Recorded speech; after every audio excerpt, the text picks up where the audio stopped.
What is on top of the deck? What is on top of the deck? Oh, it's Lightning Helix! Oh my god! Oh my god! Welcome to Hunt the Week. Hello everyone and welcome into the show. Welcome in each and every one of you dinosaurs out there. Where my dinosaurs at? Give me a roar. I'm hoping you're the kind of dinosaur that has really, really big legs and really, really tiny arms, because that's the kind of dinosaur that I want listening to my show. That's the kind of dinosaur that I want in my deck, because that is going to be a big, strong, powerful dino. Welcome into the show. This is Hunt the Week. It is a podcast, weekly podcast, about the Sealed Arena Gauntlet League that we all love playing, and I am your host with the most, your Don John DeMarco, your Goku or go home. I am a 3-time top 8er. I am a 2-time top 8er. And I'm actually the first American to ever win a Gauntlet League. That's one of my favorite stats. I don't pull that one out often. First American. Don't mean nothing anymore. Tons of them now. Back when I started, and everyone's going, who's going to be the first American to win? Can you believe that there's been nobody from the USA that's won one of these things? Who's it going to be? Well, it's me. Okay, so get off my back. I'm a champion. 2 times over. This is Lost Caverns of Ixalan Week 3, and we're talking about dinos, merfolk, pirates, artifacts. We're talking about all kinds of stuff, but there's a little bit of chaos thrown in. So let's go ahead and let's get digging. Digging in the dirt, digging in the dirt. Digging in the dirt, digging in the dirt. We're moving the earth. It's hard work, hard work, hard work. Digging in the dirt. That's right. As I record, this is your current top 8 for Lost Caverns of Ixalan. Caleb G, why not, 13-2.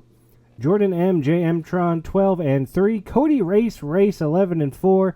Johnny M, Johnny, 10-4. Adam S, Wisma, 10-4. Sawyer T, Soyboy, 10-5. Duncan M, Rob Roy Duncan, 10-5. Kevin I, Kani, 1993. And they took away the part that said how well people were doing each week, so I don't know who the number one or like the 5-0s. If there were any 5-0s, there should have been. There might have been. There might not have been. I don't know. I already miss having the spot that says the record for the week. I don't know if it had to go away based on how things are going on this league, but I miss that tab because I use it a lot for my show. So yeah, I don't know if anyone went 5-0. I don't know how anyone did this week. I can tell you, I bet Caleb had a pretty good week. I lost to Caleb this week, my second time losing to Caleb, which means if you're a listener, you're going to know what's about to happen. Caleb, I am sorry, I can no longer play you anymore this league. You've beaten me twice in a row, and we had good games. We had close games. I'm not saying I can't take you, because I might be able to take you. But if I lose to someone twice in a league, I won't play him again. Man, I've also played Jordan, Cody, Johnny, and I think Sawyer. I gotta stop playing people that are in the top 8. I just gotta stop. That is not a winning strategy for me. How did I do? Actually, did okay this week. I went 3-2. I changed decks. I was on blue-red for the first 2 weeks. This week I went to red-green. Did all right with that. I went 1-2. Started peppering in some black because why not? And I went 3-2. So 2-3 week 1, 2-3 week 2, picking it up a little bit here with a 3-2 week, currently 7-8, close to having a winning record. And as I record, man, I am right on the money line, right above it. Number 35. Ooh, boy, that's scary. That's a scary place to be. I want to be above the money line. And frankly, if I do that this league, it would be a little bit of an accomplishment. So I'll take it. I feel like the bug is kind of starting to go away. That's kind of exciting. I was keeping track of my bug progress. Terrible week 1. I think I tried to play like 18 matches, and like most of them bugged out. Last week was a little bit better, although I had one really bad bugged game where I tried 5 different accounts. Tried every account that was given to me, and they all bugged out. So that didn't work. But this week, I don't think I had a single bug this week. I know it's still around. I know it's not fixed, but I don't know. Maybe they fixed part of it, half of it. I don't understand how these things work. If they knew how to fix it, they would fix it. So it's still there, but I don't know. Maybe you just got lucky. I don't understand how this works. But I got someone on the show this week who understands how a lot of things work, specifically things that pertain to the league. So let's go ahead and start the discovery. But how can we stand in the light of discovery and not act? That's right. I had on a favorite of mine anyway. A league favorite, a fan favorite. People clamor all the time. Every time he comes on the show, my girlfriend, my now fiance, asks, "Who's coming on the show?" And I go, "Oh, it's Chris York." She goes, "Oh, Chris York, he's coming on again," because she thinks Chris York is my friend, Chris R. Bone Splinters. But we're working on that. We're trying to get her on pace with which Chris I actually know. Because one Chris comes on the show a lot. One Chris I know in real life. Very complicated. But no, I had Chris York on the show. I like to have Chris York on a lot. I used to have him on a lot. Hasn't come on in a while. Figurehead of the league. Tournament organizer right now. But sounds like he might be stepping back into the league committee a little bit. At least with some ideas, which he does let slide in this episode. We talk about LCI. He took Path 1. We talk about upcoming Cons League. What it's like to be a family head, and we had so many league questions, and I ran out of time with Chris. I've been getting so many good questions lately, and if I'm not asking your question, it's literally because I'm running out of time. I'm asking every question I get. I'm putting them in a list, and my interviews are 40 minutes on the dot, and then they stop. So that's how I like to keep track, how to keep everything kind of cohesive. But me and Chris, we went down some sidetracks. We didn't get to everything, so go ahead and listen to my interview with Chris York now. All right, everyone.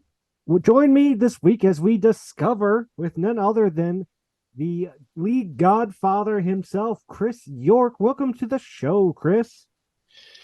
Thanks very much, John. It's good to be here again after a long hiatus. My usual ranking has kept me out of contention for an appearance for a while. So I'm happy to make a glorious return to Hunt the Week. Wow, we were just talking I told Chris I extended the invitation because he was one of the highest ranked adventurers that hadn't been on the show recently. So he actually earned his way on this week because I want someone that chose Path 1. I'm doing this thing. We had Path 2 on with Jordan, Path 3 on with Dan. Now we got a Path 1er with Chris York. And you're doing great. You're having a good league. Yeah, like I was expressing to you before we started recording, Chaos Leagues are among my favorite ways to play Magic.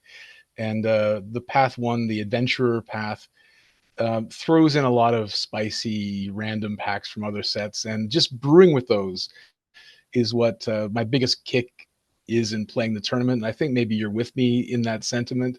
Yes. So this is just like, putting a duck back in the water. I love it, man. I really do. I love.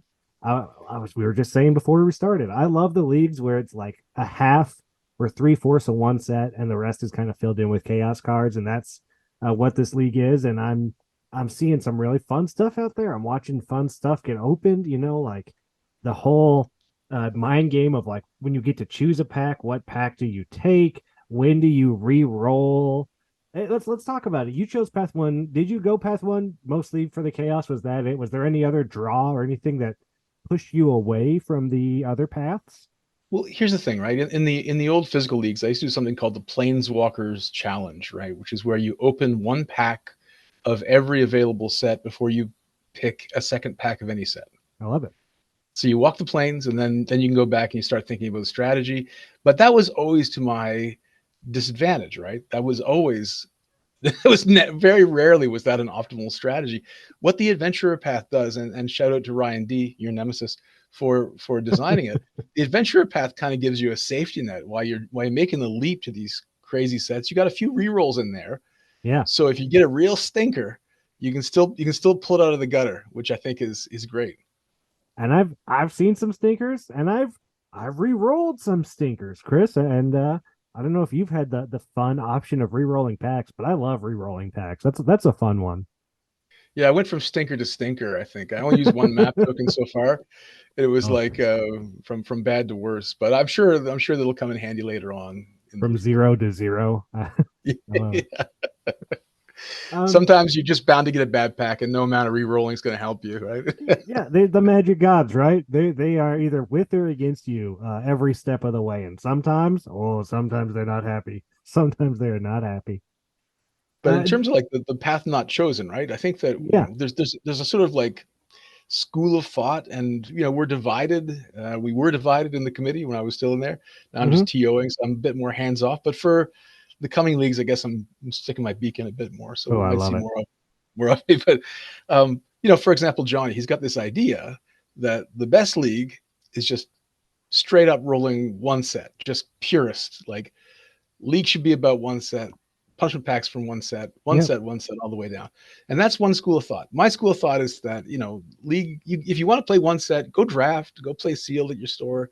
There's lots of different ways to do that. But I think that what league does best is the sort of chaosy stuff, which is maybe starting with like a nice soup stock of one set and then furnishing it with all sorts of delicious ingredients that you throw in the soup, right? For the benefit of all. Yeah, and I think there's if you're not a total chaos magician like myself or a purist like Johnny, I feel like Ryan's designed what is it, the archaeologist path, which is somewhere between the adventurer and the relic hunter's paths. So I think the relic hunter path just is all LCI or mostly LCI, Yeah. and the archaeologist is kind of a middle road that you could take. And I think that with Ryan, with the crowdsourced advice, has managed to make these relatively well balanced and interesting. Yeah. Lots of different choices. I think it's great. It's great design. Ryan.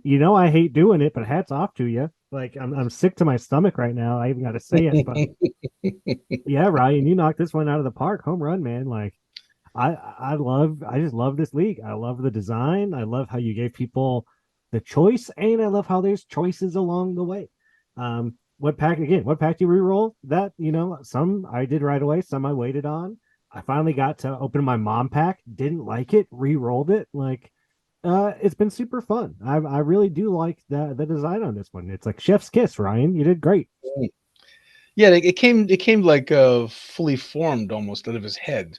There's mechanics that are a bit more communally crafted, and there's stuff that just come out of your head. Like for example, my passion project of Plane Chase, Okay. mostly just years of building up ideas. I think maybe Ryan had a similar kind of file maybe in his back pocket, and he yanked it out for Lost Caverns of Ixalan. And it's like that jumpstart league we're gonna get one day, right? We're gonna figure that out. One day, one day, Jumpstart League. I know Ryan would kill me if I didn't say it, but it is the whole league committee.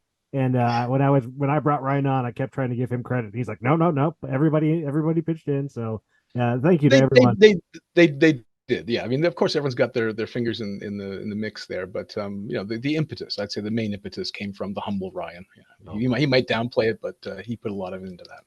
Yeah, it's great. I'm loving it. You're loving it. You like what's going on?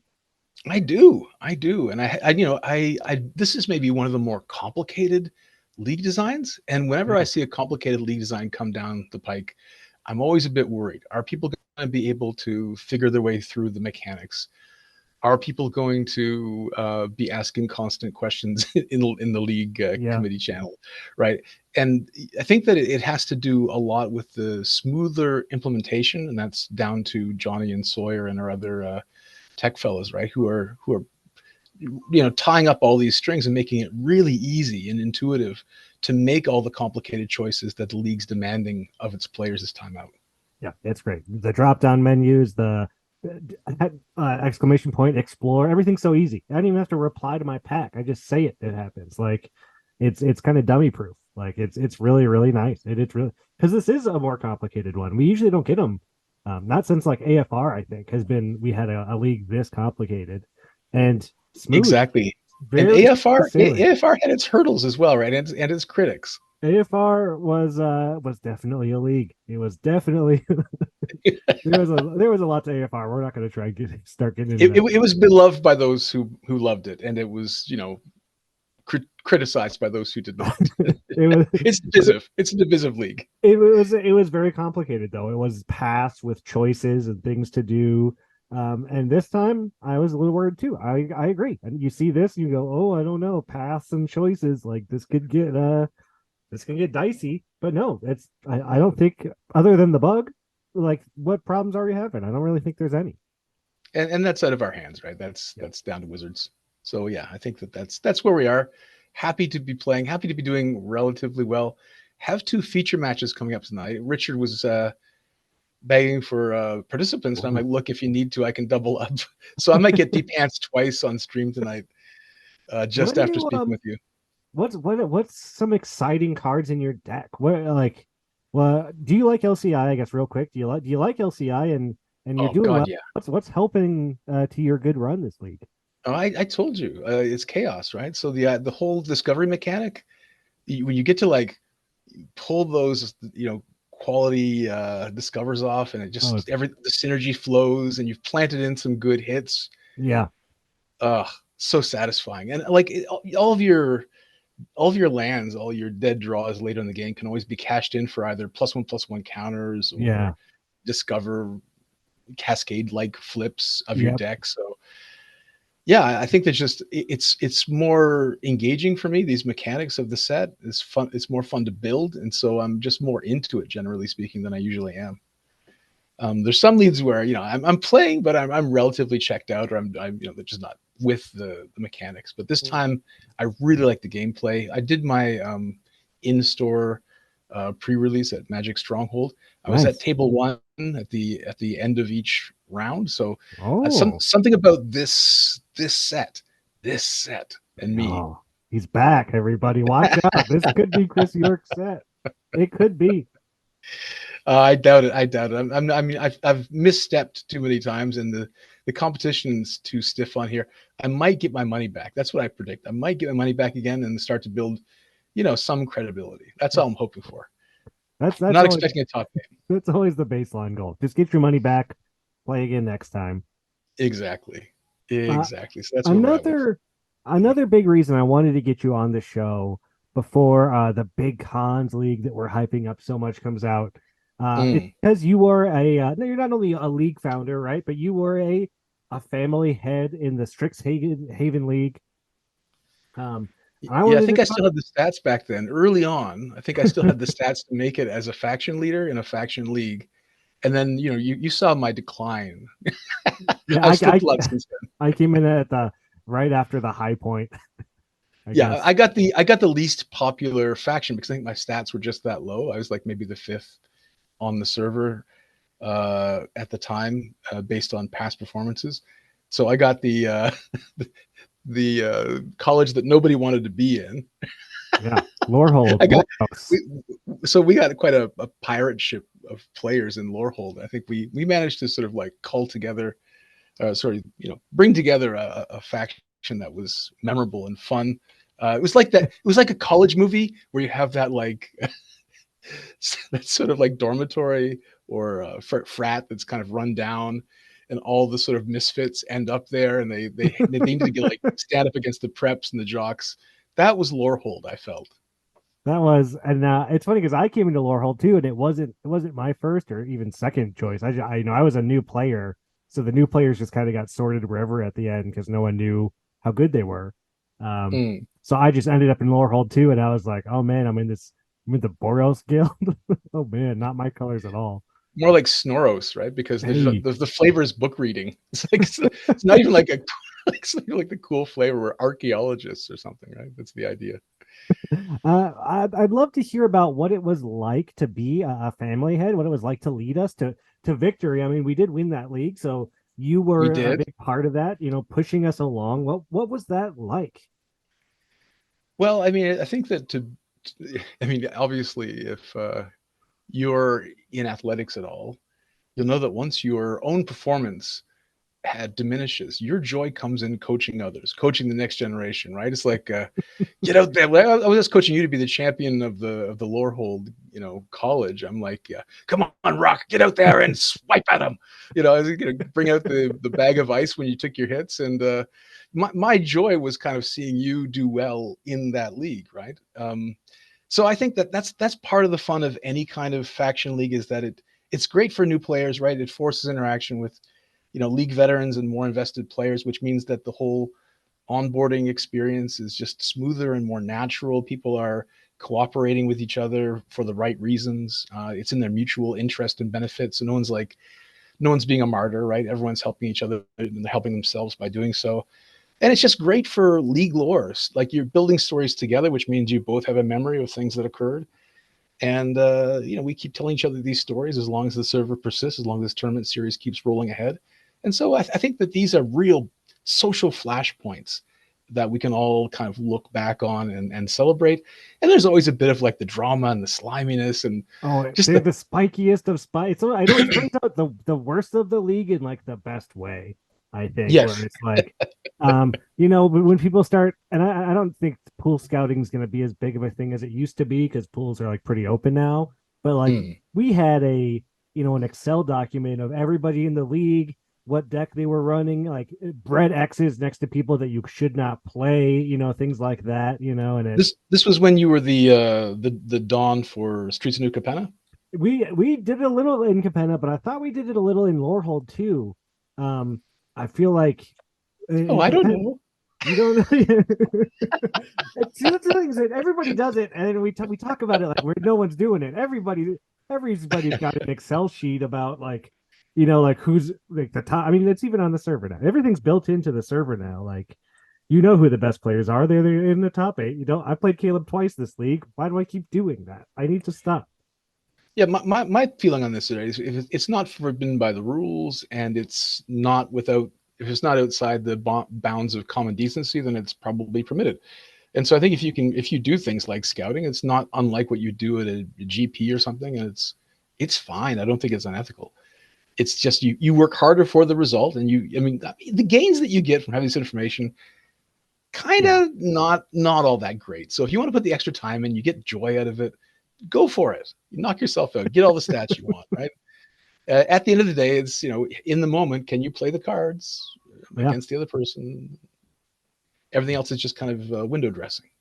Since you have been a Don, you've seen all the Dons, all the family heads. You've seen them come. You've seen the good ones. You've seen the bad ones. What do you think makes up like a good figurehead for one of these family leagues? Okay, so you remember that the Damien was the Prismari Don, and he just wanted to have a good time, and like he just eschewed all of that spikiness, and he said, "You know what? We're not about being spiky. We're just I think he had the Pleasure Dome, the Smurf Dome, the Smurf Orgy Dome. I don't know what he called it.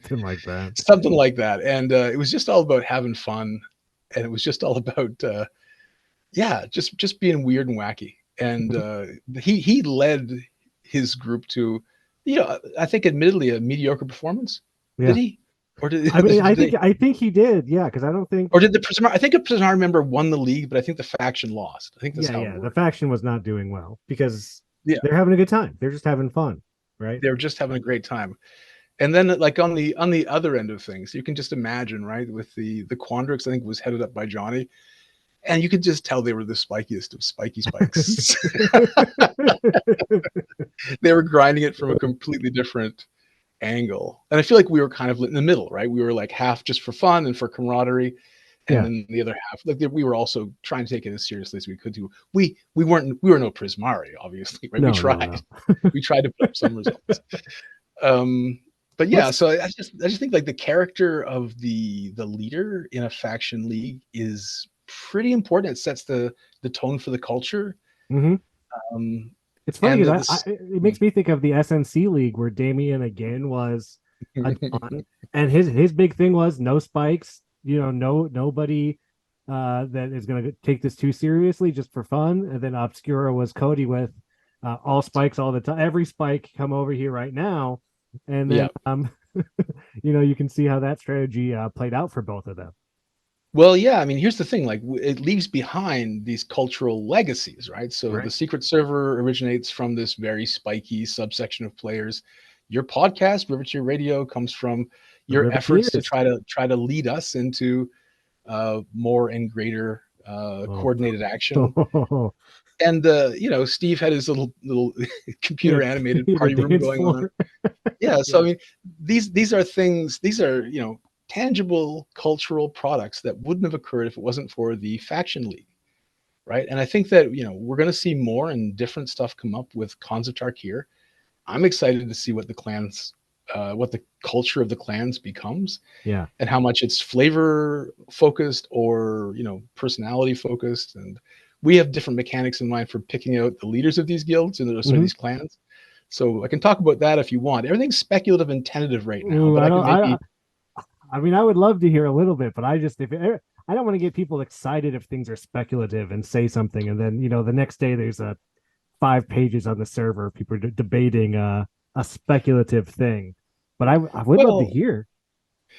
I mean, look, it's the kind of, because it's speculative. As long as you put in a footnote that it's speculative, I think Yeah, it's this fine to talk about it, this right? is an idea, but not maybe not the idea. Right. So yeah, I mean, the idea is that every week there'll be a challenge to who is Khan. So like you've got to Ooh, fight for your position within your own group. You got to fight for your position. So the idea is that the initial criteria for picking a Khan isn't as important as hanging on to the title.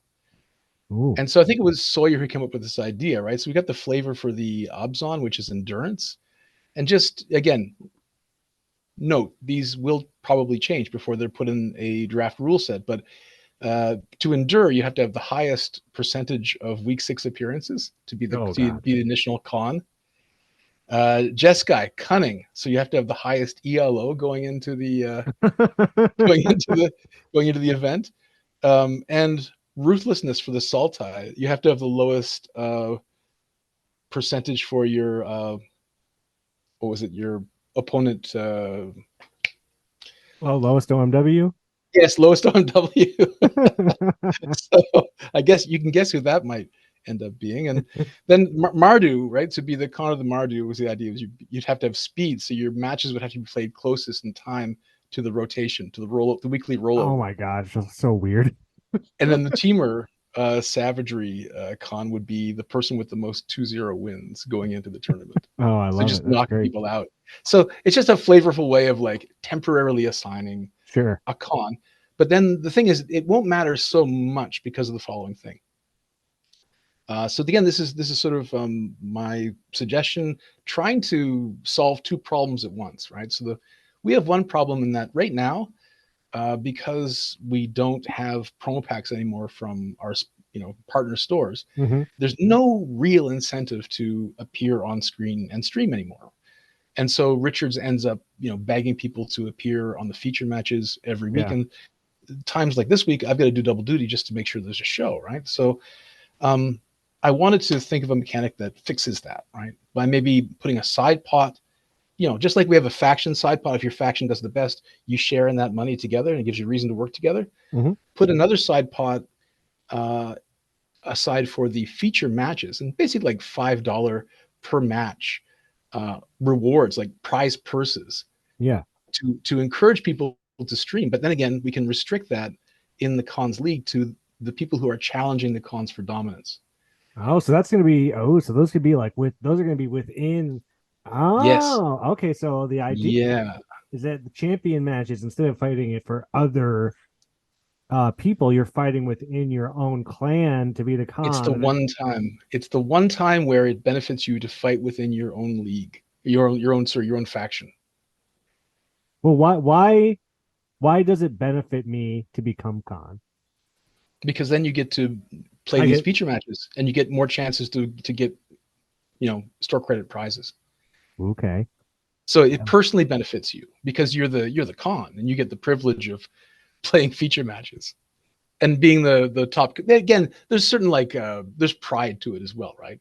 Sure. There's a certain pride in being the con, and there's certain pride in like toppling the con and sort of dictating where the server culture goes, right from That's fun. there. So yeah, There's bragging rights. so each clan will, as uh Tassiger was overthrown by Salumgar in Dragons of Exactly. Tarkir.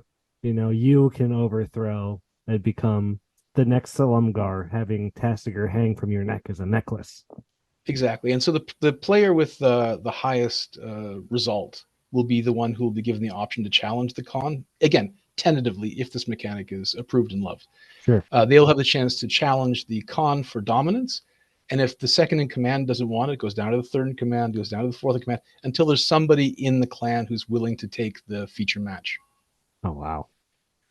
So it could. This is the. There's going to be like politics between factions and figuring out like how they sort of get their, group performance up. There's going to be also struggle within the clans for control of the clans. Interesting. Very interesting. Yeah. What? Because you're a warlord, right? You should have to fight for your title. It's not like being a don of a college where you're appointed for the rest of your career or whatever, right? I want to ask so many questions, but I have so many questions from the league I need to get to at the same time, Chris York. I'm very well, yeah, ask a couple anyway. Because think of that, so what do cons is coming up soon, right? It is. I mean, oh god, I can't wait for cons.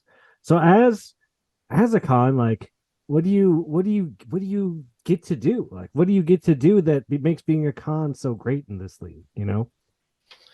I think it's a matter of how much you want to take center stage, right? So you have to kind of be a glory hound. You do have to have a big ego, and you kind of got to be in it for yourself, right? You got to kind of want to win that store credit extra prize money, the purse money from the fights. So really, it's all about that. It's just very like, even though you are wanting your faction to do well, most generally, you are also just the most ruthless in your group. I love it. So it's a team league, but you still get to show your individuality by trying to take that crown and put it atop your own head. Exactly. And if you don't like it, you can just step aside and let somebody else be con. You don't have to challenge, right? So let's say, for example, you don't want the feature match life and you think it's not in your own benefit to keep fighting on stream. You can just get beat and take a back seat, and then you never have to do it again, right? It's a voluntary thing. You don't have to challenge for con ever again. I like it. I can't wait to see how the cons evolve and how the clans evolve with the changing of the figureheads, how things dictate rules and whatnot. That sounds super fun. I had designed a number of clan mechanics too to sort of make them stand out from each other, but they were poo-pooed as being too complicated. So we might just end up with something like this. Yeah, which would be fine. I mean, we're doing a complicated one right now. I don't team exactly. Leagues, I don't think you need too much more other than separated into teams. Have at it. Yeah, and Johnny's made the case that this is going to be one of those sort of like city in a bottle, leagues where we go for just looking at the set, because apparently Cons of Tarkir it's easy to disrupt from outside if you bring in outside packs. Okay. So he's making a strong case for just KTK. I'm fine with that. Yeah, and let the group mechanics sort of make the experience feel different rather than the variety of packs. Yeah, I mean, I haven't played cons in years. I want to play Cons of Tarkir. I'm usually not one to advocate for same set leagues, but I'll make the exception because there's going to be a lot of fun going on anyway, I think. Yeah. So the socializers will have their fun as well as the explorers. Oh, I just can't wait for cons. The flip mechanic, the morph cards, like the fun big splashy stuff, the dragons. The treasure cruise, Chris York. Are you kidding me? How long's it been since I played a treasure cruise in any format? I haven't gotten just a give me in years. Just pour the sauce on. I'm ready. I'm ready.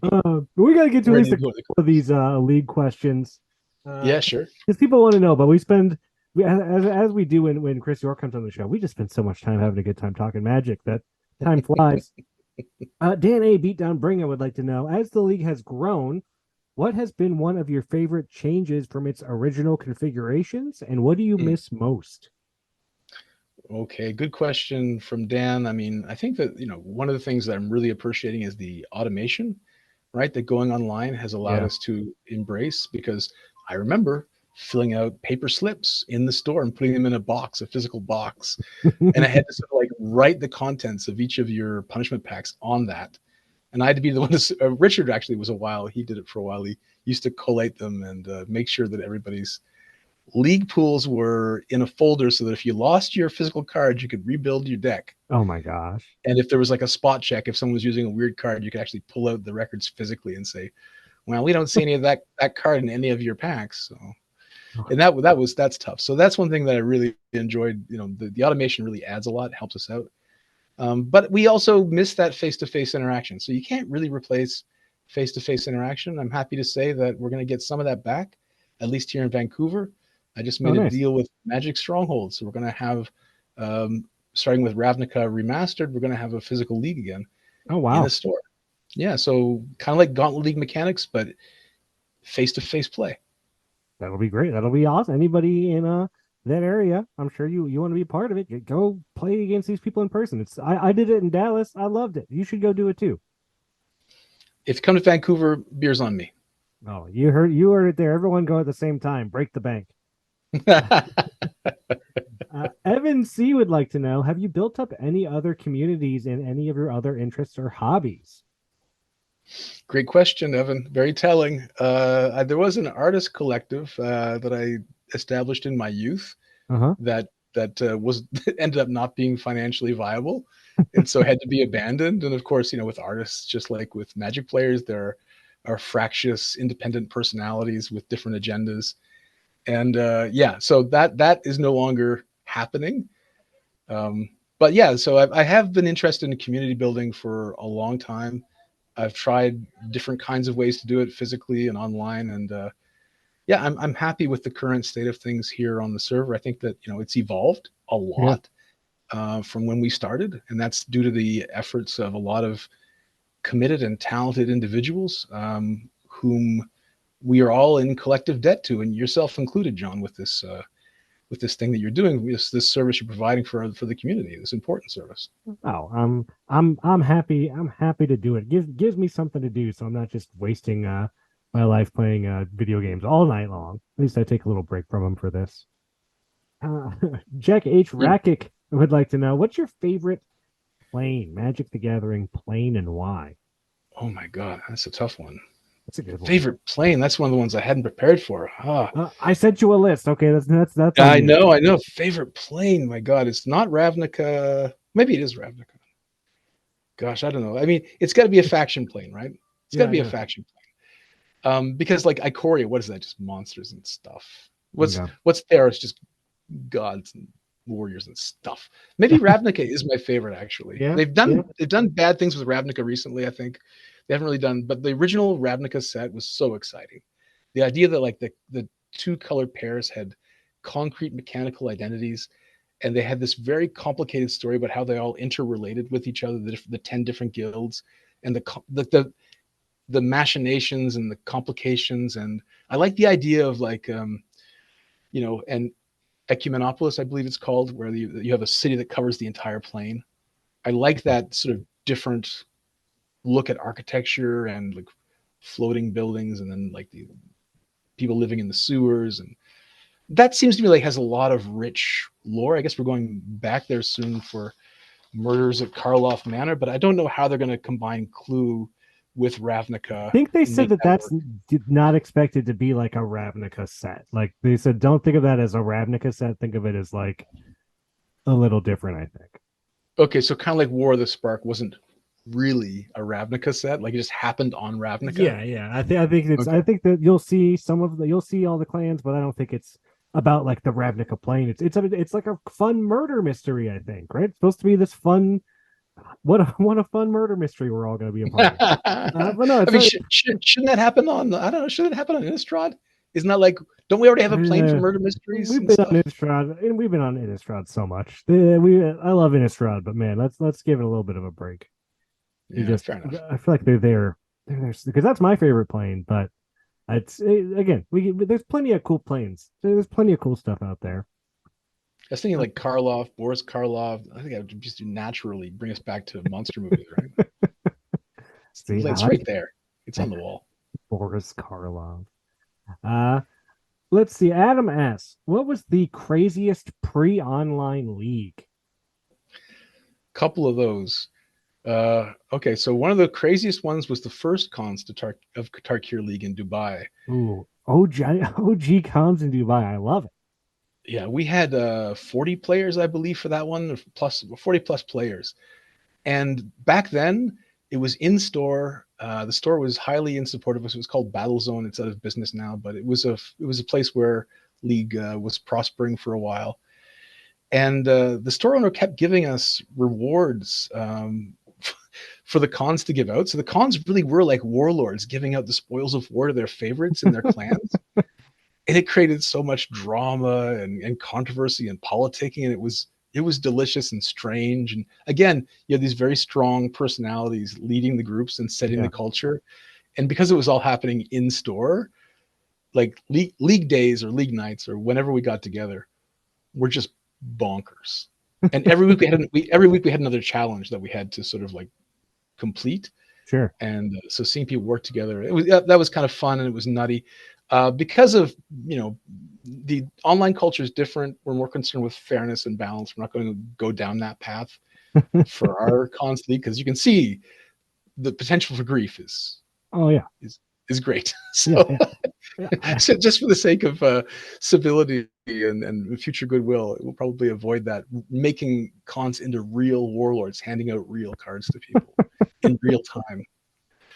Oh boy, doesn't that sound fun? Spreading the wealth among their savages.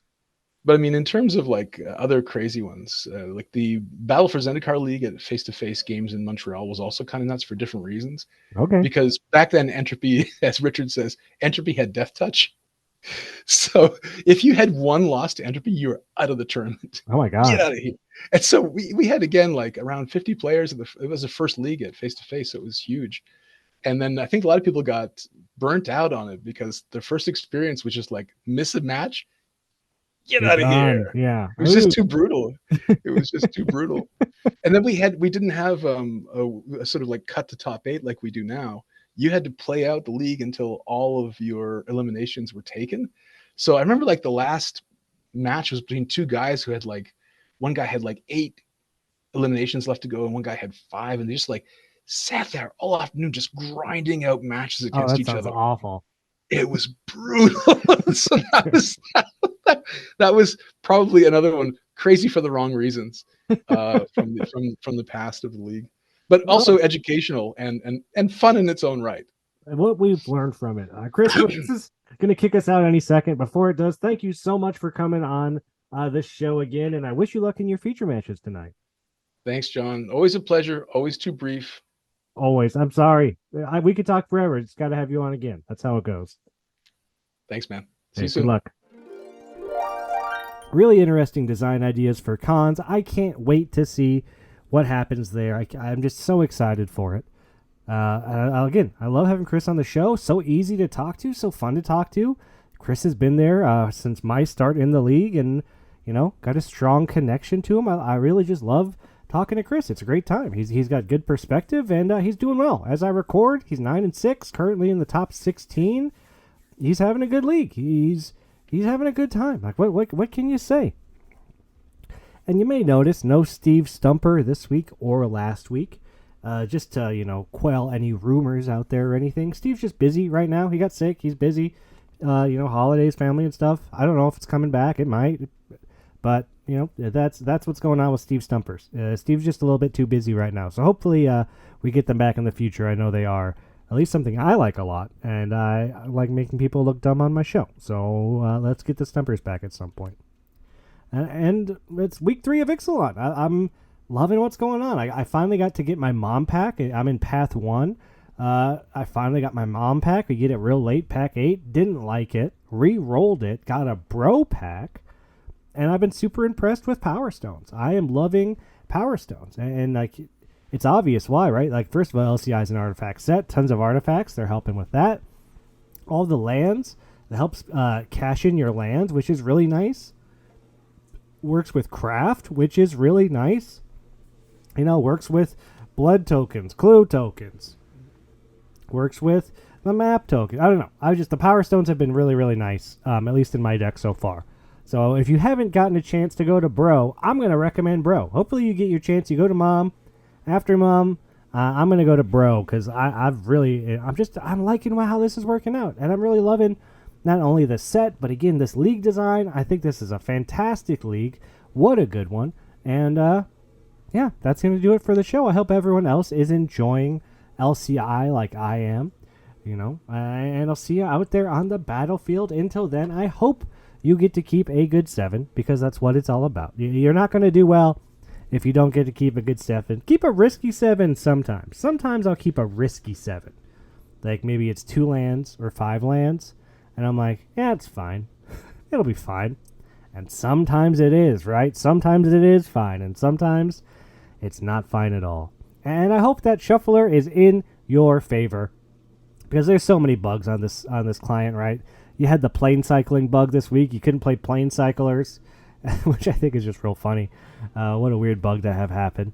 And then you got the direct challenge bug. You don't want the shuffler bug causing your games to go one way or another. You just don't. I don't want it. You don't want it. And nobody wants it. Take a look at what's going on. See if we got any side events happening. I know Adam's doing this fun vote right now where you get to vote for, things that happened in the last year. He did favorite song for the podcast. If you didn't get to vote for that, go back. Vote for your favorite podcast song. I'm sorry I make you listen to them. I'm already working on the cons one, so get ready for that coming up in a few weeks. And we'll see everybody here next week for Lost Caverns of Ixalan, Week 4. Bye, everybody.